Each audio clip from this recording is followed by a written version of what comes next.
காணப்பட்டன. 40 நாள் சென்ற பின் நோவா தான் பேழையில் செய்திருந்த ஜன்னலை திறந்து ஒரு காகத்தை வெளியே விட்டான். அது புறப்பட்டு பூமியின் மேல் இருந்த ஜலம் வற்றி போகும் வரைக்கும் போகிறதும் வருகிறதுமாய் இருந்தது.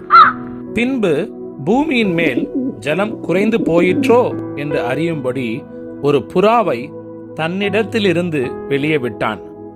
பூமியின் மீதெங்கும் ஜலம் இருந்தபடியால் அந்த புறா தன் உள்ளங்கால் வைத்து இளைப்பாற இடம் காணாமல் திரும்ப பேழையிலே அவனிடத்தில் வந்தது.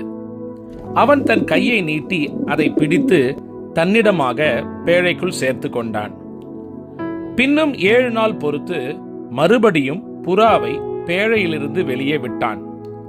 அந்த புறா சாயங்காலத்தில் அவனிடத்தில் வந்து சேர்ந்தது.